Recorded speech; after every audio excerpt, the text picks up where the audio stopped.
यशवंत, इस बार बीजेपी का campaign, BJP की लिस्ट, सब एकदम चुनाव की घोषणा होने के बाद भी पूरी तरह से साफ नहीं है।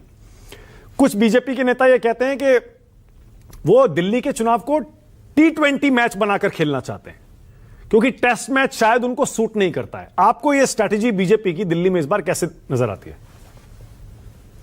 देखिए, अब दिक्कत यह है मानक कि जफर भाई ने इस बार हरियाणा में हम लोगों को ऐसी धोबी पाट दी है, सारे पत्रकारों को, पोस्टर्स को, कि उनकी किसी भी बात के ऊपर अभी फिलहाल हम लोग की हिम्मत नहीं होती है प्रश्न चिन्ह लगाने की कि ऐसा नहीं होगा।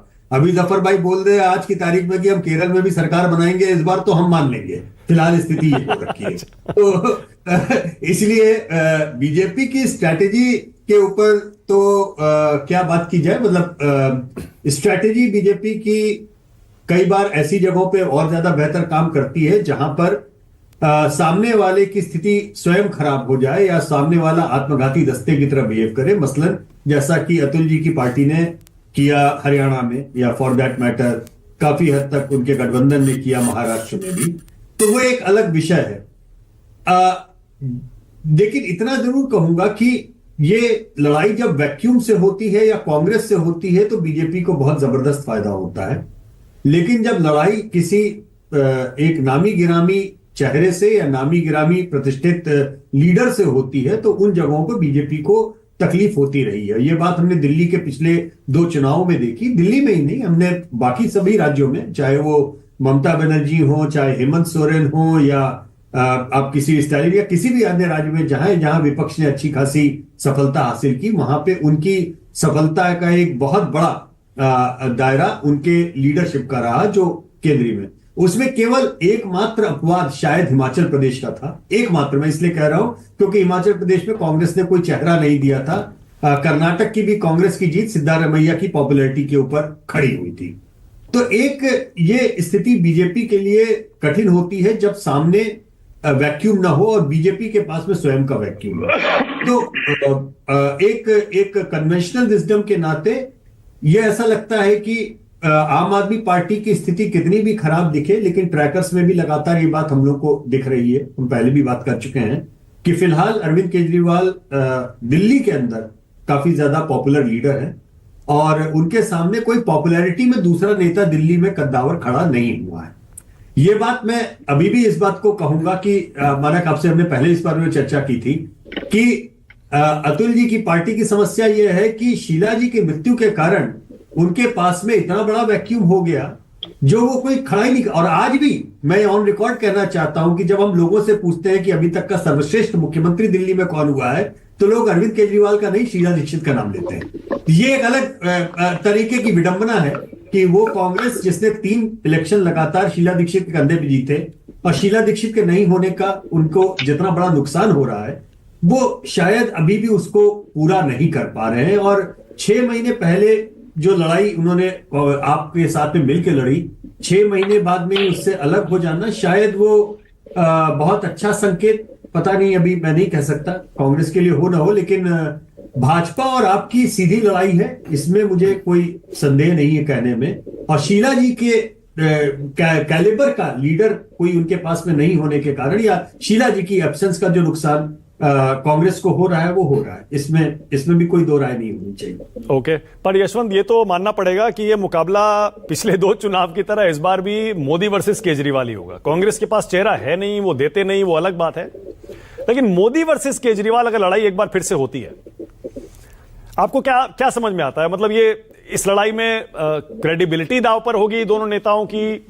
लोग वोट करने से पहले वाकई एक बार सोचेंगे कि भैया दोनों का ट्रैक रिकॉर्ड है, दोनों 2-2 बार जीत के आए हैं चुनाव, दोनों की गारंटी क्या है, क्या देखेंगे लोग?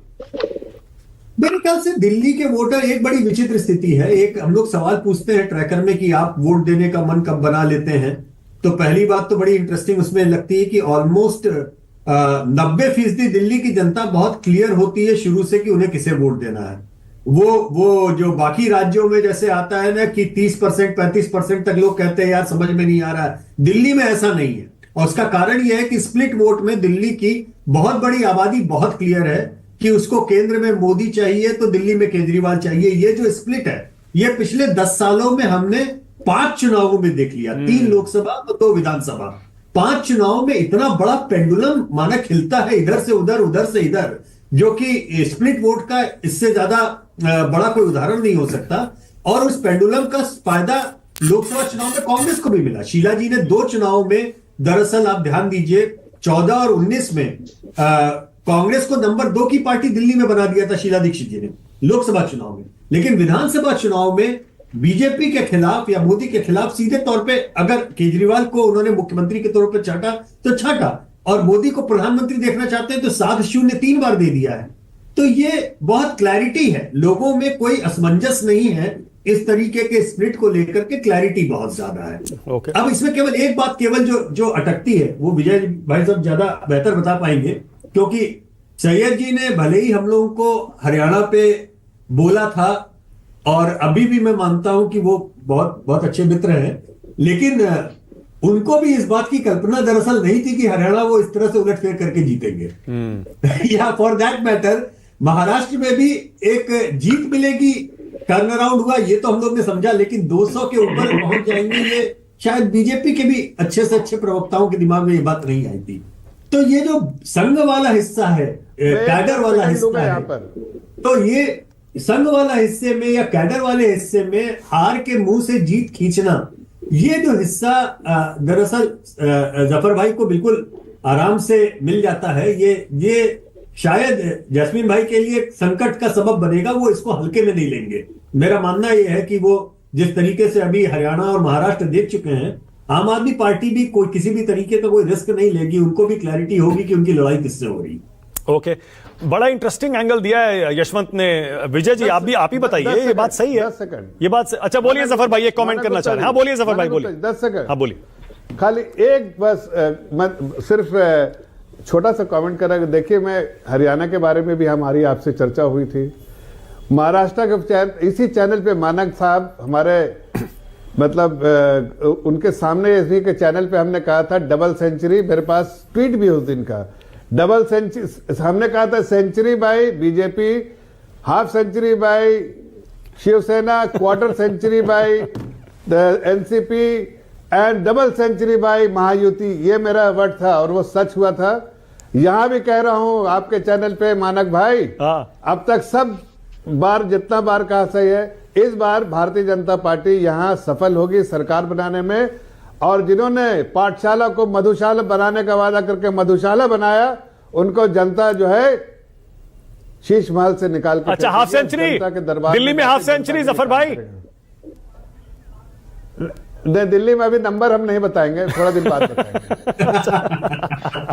अच्छा ठीक है, ओके। और थोड़ा होमवर्क करने दीजिए भाई। ठीक है, ओके। विजय त्रिवेदी।